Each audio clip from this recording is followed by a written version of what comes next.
Welcome back to part 2 of Raja Yoga in a nutshell. Isn't it wonderful? I love to talk about it.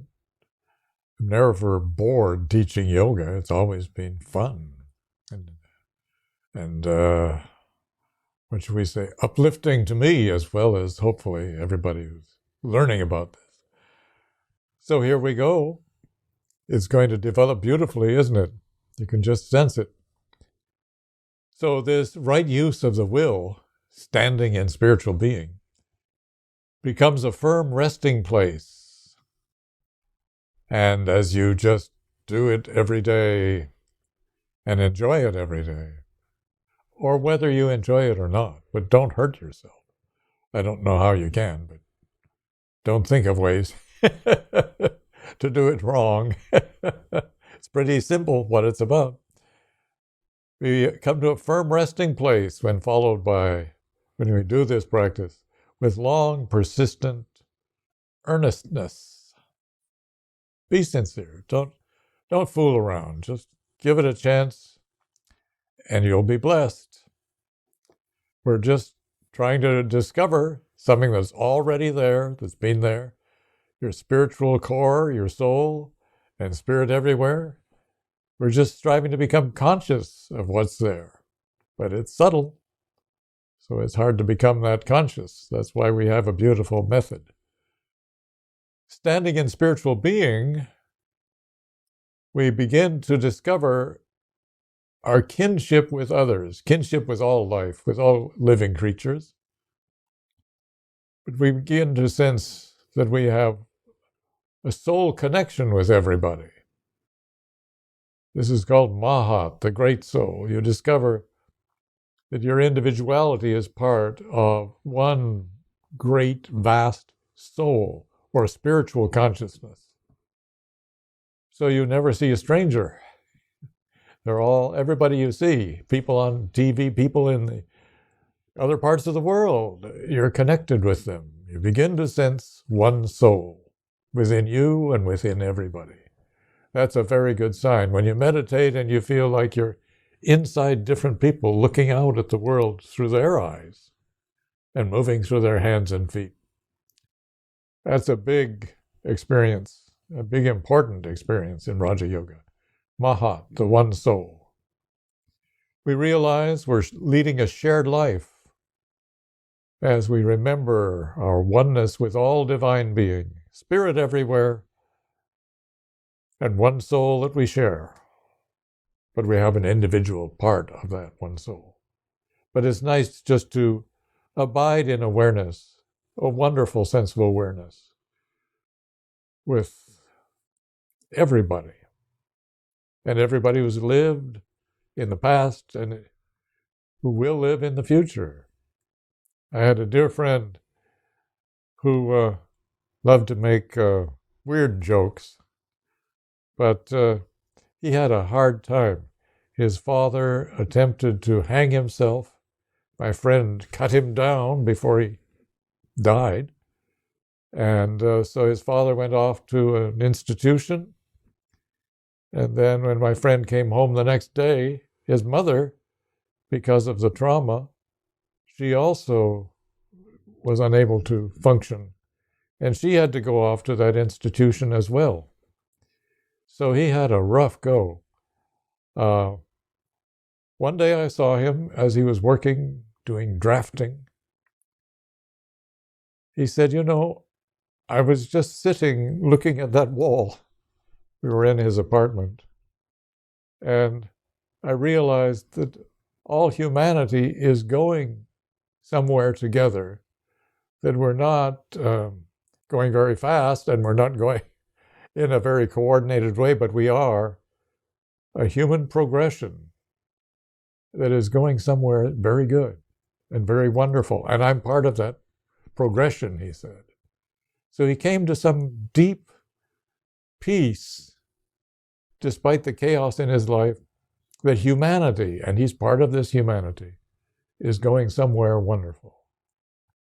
And I was so happy that a man who had so many sorrows had a deep joy and a catharsis. He had a new perspective on life that was wonderful for him. Anyway, he was discovering this one soul that Raja Yogis recommend that we discover. We realize we are leading a shared life as we remember our oneness with all divine beings, spirit everywhere. That we're nothing without spirit. Spirit is what gives us life and consciousness. Spirit is our life and consciousness. We discover and live in ongoing awareness of this one soul within us all. We live in a shared life with humanity, and so we're concerned about humanity. We have compassion for humanity.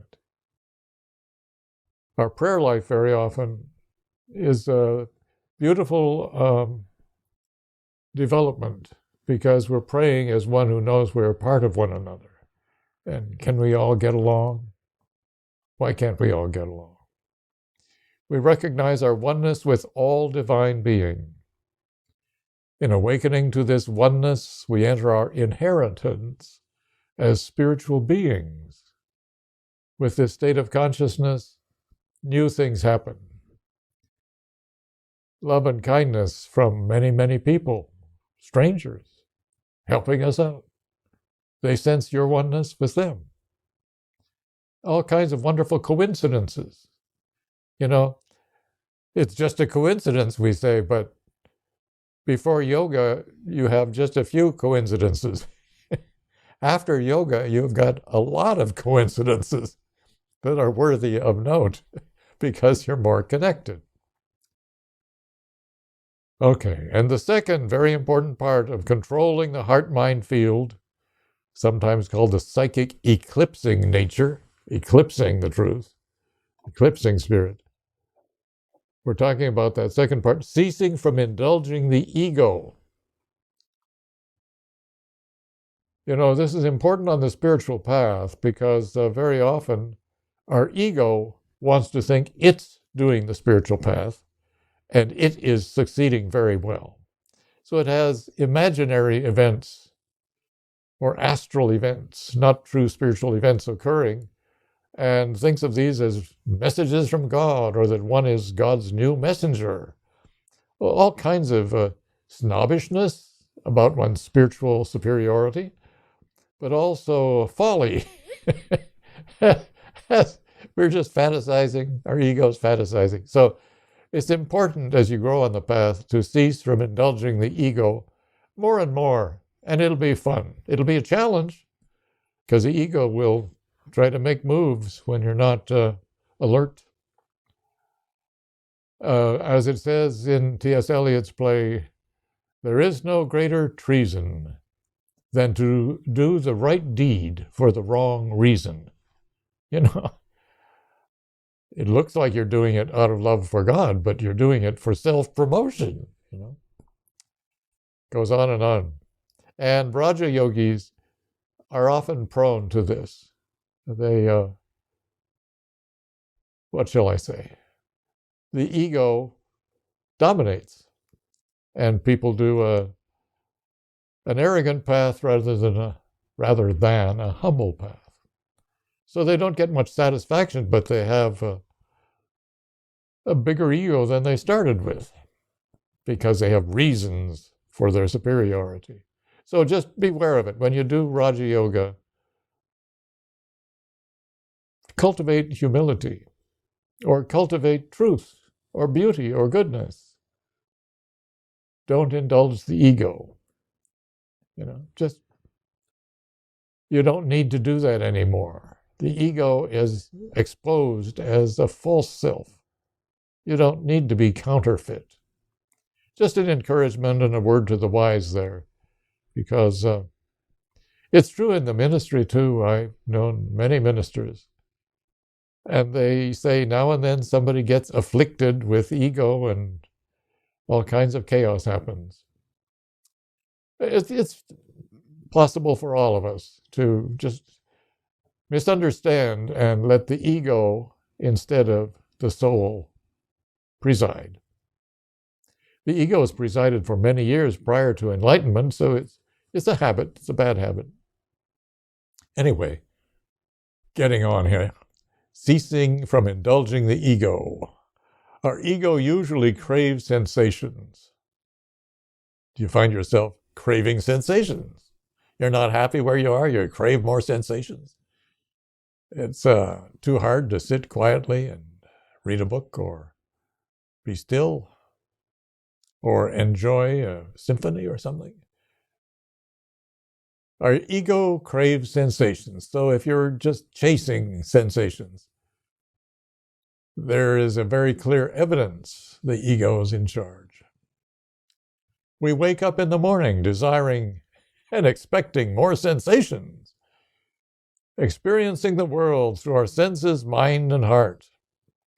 In ego, we seek sense stimulus, excitement. We want to feel keenly. The ego wants to experience being truly alive, which often means more physical. But what happens is, as you practice yoga, yogis find the sense of being truly and fully alive comes only with contact in the soul. You want to feel truly alive, keenly alive, wondrously alive, exultant. You want to feel glory. Contact your soul. You'll find it's true. The spirit within. So, what are we going to do about that ego? One thing is be silent. The world doesn't need to hear all the things you have to say. You could be silent. Yogis often practice silence. All the different yoga paths encourage silence. I was a radio announcer, and I was used to talking about Chryslers and refrigerators and cosmetics and eyelashes by the inch. I had no idea you could buy eyelashes by the inch. And so I was able to take a break in the springtime, and I was able to do about 7 to 10 days of silence, which I had read about and heard about as being just a wonderful way to refresh and renew yourself. You just don't talk. But most people want you to talk. So, so you go to a place where you can be quiet. Went to a retreat. Didn't talk. I thought, I am making so much progress just by not talking. I've got to have a longer period of silence. As a consequence, I worked a few more months and then left radio announcing and went into the woods, into the silence. A 9x12 tent was my house in the beautiful forest in the Sierra Nevadas, and did silence for 5 months and had all my wonderful yearnings fulfilled. I had the spiritual breakthroughs that I'd been seeking by being silent. It was wonderful. So I'm not saying you have to do 5 months of silence. I'm saying, what do we do about lessening the ego power and having more soul power? A day of silence? 1 day a month or 1 day a week? 3 days is better than 1, but just a bit of silence is very helpful. You don't have to give your opinion to the world all the time. You can just be quiet. And you'll have a beautiful breakthrough when you truly get silent, because you get silent, you sense your pure being. It can make all the difference. It did for me. My life went in a different direction. That was the summer of 1969. Changed my life. Silence. I suppose I have to put an asterisk here and say, one day a fellow who was mentally retarded got lost near the place I was meditating, and so we were all asked if we would fan out over the countryside and find him. So there was one day that I was talking. I was shouting his name as I walked through the forest. And, well, there's more to it, but you don't need to know all these details. You're getting the main point. 3 days later, he was found near a lake, and he was fine. So that was good. So I did 5 months of silence except for that day, okay? Just to be upfront with you. And what you have to do is say, gee, I was thinking I could be silent, and now here I have to chase after this fellow. So I was going through inner difficulties with my ego. My ego wanted to do 5 months of silence, and there I was breaking my goal. I was not getting my goal. So it was very helpful to me. You stop and think, well, I did the right thing by the grace of soul. And my ego didn't need the full, perfect record. My ego needed to get out of the way. Very often the ego is deciding all kinds of goals that you're supposed to meet and all kinds of hoops you got to jump through. Anyway, what a wonderful summer. So after ego indulgence has been courageously and loyally stilled, silence helps, Raja Yoga helps, you begin to have a sense of reverence and devotion, sense of love. All kinds of beautiful inner growth occurs. You have reverence for life in others. Maybe at sunrise and sunset, you see the trees just shining light. Sunrise and sunset are wonderful times to meditate. Anyway, as the soul is dawning in your practice, it will give you an indication of its nature and of its availability and of its love and care that it has. It's always been loving and caring about you and for you. So we gradually get very clear. We see our ego as a false self, as a personal tyrant, kind of ruining our life rather than giving us life.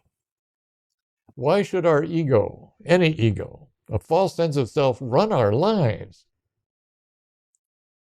It's outrageous. Why should ego prevail in all our activities, in all our days? Why should ego block us from knowing ourselves and knowing happiness? Well, because the ego thinks it knows better. But you find out it doesn't. It's just a crystallized opinion we have of ourselves that we go by that is wrong. It's called a delusion in yoga. So how do we cease from indulging this ego? Well, silence is a great way. Skipping ahead in Yoga Sutras of Patanjali and the commentary of Nikolai Bachman. In Book 1, Chapter 7, we cease from ego jail. Ego jail. Want to get out of ego jail? You sure? You will be sure the more you know your soul. We cease from ego jail through practicing non-attachment to the sensory objects. Here's how to just let the ego go soulward. Whether it wants to or not, it'll go gradually into soul. It'll dissolve. The false self yields to the true self. But here's a beautiful process that helps in many ways, and it seems very simple and straightforward, I think. Cease from ego jail through practicing non-attachment to sensory objects. Sense objects. Things that you can deal and relate to through the senses. As Buddha says, the secret of happiness lies in the mind's release from worldly ties. When our attention is drawn outward, our heart-mind becomes entangled in the complex net of everyday activity. When our attention is drawn inward, different situation. When it's going outward, the ego craves to go outward. The heart mind becomes entangled in the complex net of everyday activity. Attachment to things develop. We can get more and more attached to things, to our car, to our house, to a particular person. Attachment to things develops until we are so involved with them we lose perspective. We identify ourselves in terms of outer names and forms. People, objects, we identify ourselves more and more with the outer world. Well, I live at this address, this prestigious address, or I have these great stamps, better than anybody else's stamps. Or I have, these triumphs that I've made, these successes. We identify ourselves. We think we're important in terms of outer things. Alexander the Great. Look, I'm conquering the whole world. That yogi better come and talk to me. I want him to talk to me. And the yogi said, no, thanks. Well, if you come, I'll give you great rewards. If you don't come, I can just kill you. That is true. But I choose not to come. You can just be a yogi and talk to Alexander the Great as one who is free of ego. As we slow down and turn inward, connecting with our inner light of awareness that quietly watches everything happening, our inner light, our soul, we naturally lose interest in external transient objects because it's so wonderful in there. Going inside beats most of the things the world can offer. And you discover later, all of the things the world can offer. We realize that the ups and downs of life come and go, ever spinning around the motionless hub of soul. Soul is the place where it's at. So in this practice of freeing the ego, just loosening its hold on us and its position as jailer in chief, we practice non-attachment, which in yoga is called vairagya. Non-attachment. It's in place. We've got non-attachment and this ability to not respond to ego all the time, but to respond to soul more and more. It's in place when we're okay either way. Whether our desires are satisfied or not, it's okay either way. That's a sign of non-attachment. It'd be nice, yes, but it's not going to happen. It's called on account of rain or whatever. The inner contentment that grows from connecting to our inner light of awareness makes us not care as much about outer desires. And that'll be a sign you're making progress. You don't care as much about your outer desires. When our primary desire is to experience the divinity within, external objects lose their appeal. So here's the process that's quite common in yoga, and Patanjali was talking about it. I'm quoting here from Bachman's commentary, but it's pretty standard yoga teaching. I mean, it's pretty standard means excellent. The progress of vairagya occurs in stages. So here's how to do it. Here's how to get the ego off our backs. First, we identify an attachment we have. Yogananda, Paramahansa Yogananda, loved mangoes. And everybody around him, especially the monks and the nuns, observed, Master loves mangoes. And they had this kind of cute way of saying, well, he really loves those mangoes. And he said, you got me wrong. This is not exactly what he said. This is a wonderful story about him that I learned a long time ago. He says, you think I crave mangoes? You think I have an attachment? I'll not have another mango. There we go. And he didn't, because he had spirit and bliss and awareness. But we always assume that if somebody really likes something, they're attached to it, because usually they are. But a yogi is attached to soul. The ego is not, how do I get more mangoes? So, first we identify an attachment we have by observing that it bothers us when we don't fulfill that particular attachment, that desire.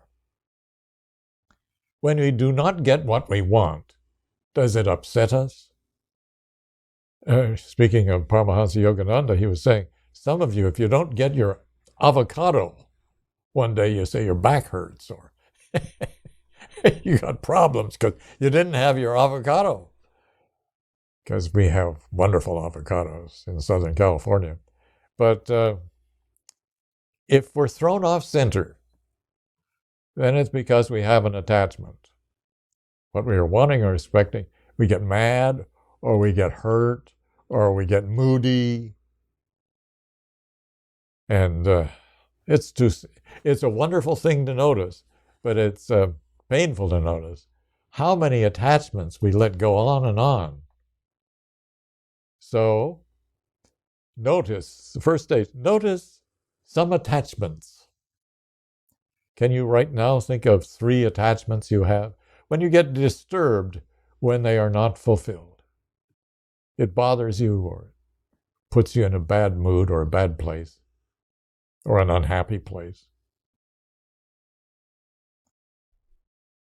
Is that enough time? Can you come up with 3? 1, 2, 3? Can you come up with 100? Probably. It's human. All right, so that's the first thing. Identify attachments by noticing your reaction when you don't fulfill that particular desire. Okay, next we play with the attachment by occasionally not fulfilling the desire for it. I'm desiring this too much. I think I'll give it a break. This is controlling my life a little much, you know. Yes. So that's a beautiful practice. Why do I have to fulfill it every time my ego wants it? Very good practice. So anything you like an awful bunch, consider. Just don't fulfill it all the time. Get used to being a whole person, not a craving person. Not a yearning, unless you're yearning for God. 3, next time, or over time, we notice ourselves to be truly detached from weaker attachments. So we've let go a lot of our attachments. A lot of progress, a lot of good feeling. You feel pretty good when you're not so disturbed all the time. But you're still connected to some stronger attachments. And you notice, gee, I'm overly attached to such and such. Right now, people are wrestling with attachment to computer games. They just get into them for hours and hours at a time. Kids, you can't talk to them. You know, I was sitting in a restaurant, and a father was with his daughter. There was a beautiful chance for the two of them to communicate, to just sit there and talk, waiting for mom to come. As soon as they sat down and had this opportunity to talk, she pulled out her cell phone and engaged, totally absorbed in what she was doing on her phone. And he sat there alone, very alone, until mom came and the food came. And so she's attached. That is not an easy thing to deal with. If you're that attached to your phone or the screen, you know, we're talking about all these screens we have in our lives. If we're attached to our screens, do we really want to know our soul? You're going to have to ask that of yourself if you are one of those screen people, because it may be the way of the future, but will no one know their soul then? No. If we are always outward focused, we've lost our way, and our ego prevails through the screens. You know, people who have big companies that do high tech want their kids not to become screen zombies. They manage the schedule so that their kids go outside. That strange place. It's called outside. And spend a lot of time conversing or having other experiences. Anyway, food for thought, and something that our nation and our world is working on. It's a wonder, it's a marvel, high tech. And it enables us to do so many things that are worthwhile doing. But there's that other problem, attachment. Okay, so eventually, as we practice yoga and as we begin to feel more peace and love and joy and wholeness inside, the strong attachments go away. We just kind of say, you know, I have this strong attachment. I wish this wasn't such a big problem, you know. I talk about a guy that I know, that I met. He was fascinated by cars, reading about cars all the time. And his whole life was focused on cars. So his mom thought it'd be helpful if he went to Bible school and focused on God and tried to get some other thoughts going instead of cars. I tell this story from time to time. You may have heard it. And he made headlines, front page of the local paper, because he sneaked out of the dormitory and stole a car. Now, when somebody from Bible school steals a car, that's news. That's front page news in our community. So one day the minister, he had been my minister, my confirmation minister, and now he was, or at this time of the story, he was the head of the Bible school. And he said, would you come with me? You're about the same age. I'd like you to talk with this guy and just be there, and just so he can talk with somebody his own age. And he's in jail. And he's got a little suit on, you know. I think it was a reddish suit. So we drive, 2 or 3 hours, and we go to see him, and we sit with him, and what do we talk about? Cars. He is just attached to cars. He was reading magazines about cars. He was just totally focused on cars. So the time we were allowed to have, we sat there and loved him and listened to him talk about cars. We can get that attached. Anyway, the strong attachments start to go away in the process of this beautiful yoga that you're learning and enjoying. We lose our desire for these strong attachments. Yeah, I did like that. I used to do that, but I found something much better. In the final stage, we tackle our internal attachments, like that really hurt my reputation. I'm really troubled about the way people think of me because of that error I made or because of that tragic circumstance. We may have all kinds of absorption or engrossment in ego damage, where our ego is really hurt, or I really hate that person, or I really hate that group of people. I really hate them, you know, and you think of your resentment all the time. Those are attachments too. We can have intense attachment to people we don't like, or to events we don't like, or to what we're mad at. Or we can have habits that have become attachments. Things we do in our daily routine that just seem so important to us, like take your friends to a movie and someone says, you know, I always sit in the middle. But if you want to stay together, you got to sit on the side, you know. But you have to sit in the middle. on this occasion? Yes, I have to sit in the middle. Okay, well, so anyway, you go through habits. I always sit in the middle. Anyway, in the final stage, we tackle internal attachments, which are pretty strong because our hurts are strong memories, and our failures, things we're guilty about. Whoa, rough stuff. So that's the process. It's time to sum up. In Raja Yoga, we practice union of the individual with the infinite consciousness. Union with spirit is gained through control of the heart-mind field of consciousness, gained through, same thing, same words here, just as said a different way. Get free of the waves of consciousness, get free of the 5 kinds of ideas. All of these are great Raja Yoga concepts. Then the seer, the core self, comes to the consciousness of his, her, or your true nature.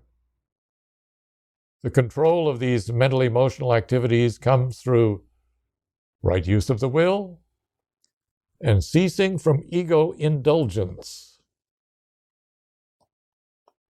The right use of the will is the steady effort to stand in spiritual being, in oneness, in shared life. To cease from ego indulgence is humbling, so you gain humility. Your ability to love is freed. You can just live in love. You're detached from the sense objects that are there for you to use, not to dominate over you. And there you are. In a nutshell, this is how you practice and grow in Raja Yoga. Now, give it at least a year of daily practice. You'll be amazed and very blessed to know and live in Raja Yoga.